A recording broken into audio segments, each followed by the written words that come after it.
Kalam had three best friends during his childhood. Their names are Ramananda Shastri, Arvindan, and Shiv Prakashan. All of them belonged to very strict Hindu Brahmin families and were ardent followers of their religion.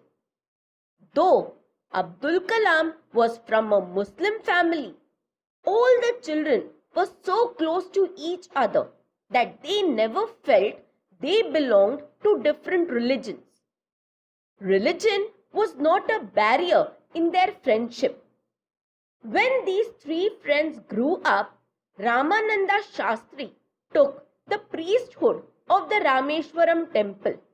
Arvindan started a business of transporting the pilgrims to and from the Rameshwaram temple, and Shiv Prakashan became a catering contractor for the Southern Railway.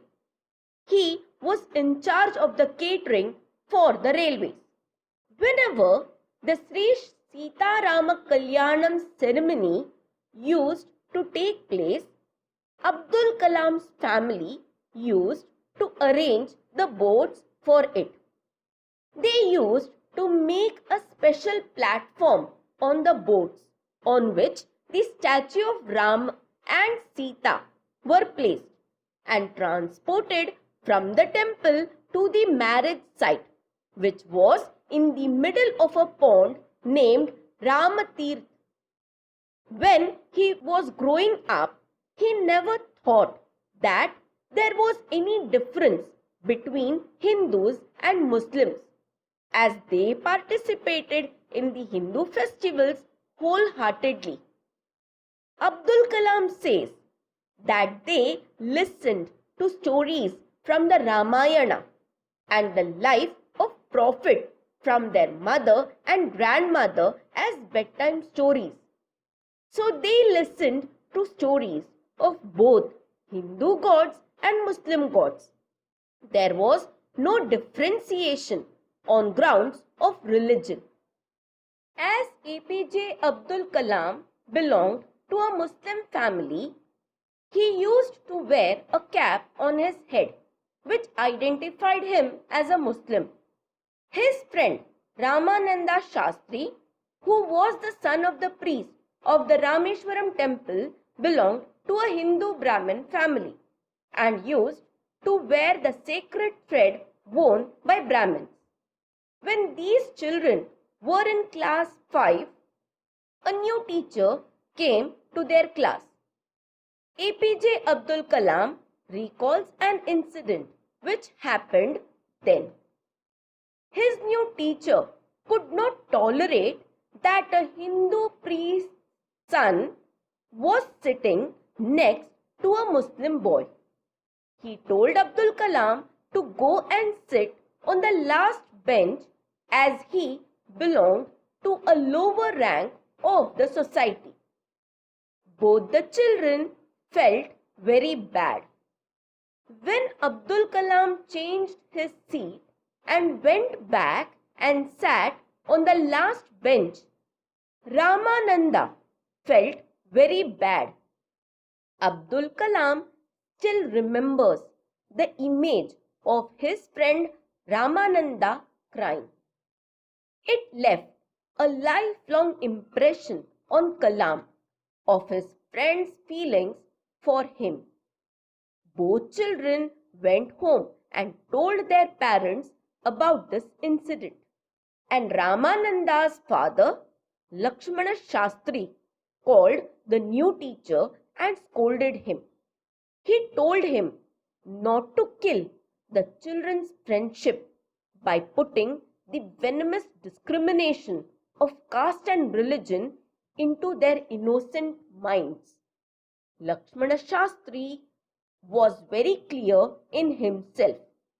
He told the teacher, either you ask sorry for the wrong you have done, or else leave the school and Rameshwaram town also. The teacher asked sorry for the mistake he had done, and due to Lakshmana Shastri's determination, his thoughts about religion and caste changed. The division of society into four groups, Brahmins, Kshatriyas, Vaishyas, Shudras, was strictly followed in Rameshwaram. Abdul Kalam's science teacher, Shiva Subramanya Iyer, was a religious person, an orthodox Brahmin, but was a rebellious type of person. He did not believe in distinction on the basis of the caste system. He wanted that people of different castes should interact with each other. He encouraged APJ Abdul Kalam to work hard so that he could be at the same level as the highly educated people who lived in big cities. Shiva Subramanya Iyer's wife belonged to a traditional and orthodox Brahmin family. She followed the religion very strictly, and to keep the kitchen pure, no one from an inferior religion was allowed to enter the kitchen. When Shiva Subramanya Iyer called APJ Abdul Kalam for dinner at his home, his wife feared that a boy from a Muslim family would make her kitchen impure. She refused to serve him food in her kitchen. Shiva Subramanya Iyer was neither upset nor angry. He himself served food to Abdul Kalam and sat down beside him to eat. His wife stood beside the kitchen door and looked at Abdul Kalam while he was having food. When Abdul Kalam was about to leave Shiva Subramanya Iyer's house, he invited him for dinner once again. When Shiva Subramanya Iyer saw that Abdul Kalam was hesitant, he asked him not to be upset.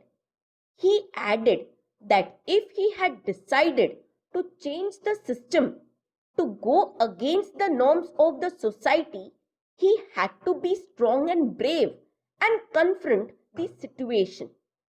When he visited Shiva Subramanya Iyer's home for dinner the next week, his wife made him sit in the kitchen and served him food with her own hands. This is the change that happened. When the Second World War got over in the year 1945, India was about to get freedom, which happened in the year 1947. Mahatma Gandhi, known as Father of the Nation, was a crucial part of India's freedom struggle. He said that Indians would build their own India. The entire country was filled with hope and happiness. Everyone was experiencing such a feeling which they had never felt before.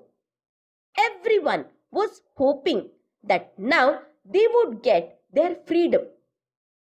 Abdul Kalam asked his father to allow him to go to Ramanathapuram, which was the district headquarters for higher studies. In reply, his father told him that he knew that Abdul Kalam needed to go away so that he could move ahead in life. When Abdul Kalam's mother came to know that he was about to leave home and wanted to go to Ramanathapuram for higher studies, she got upset.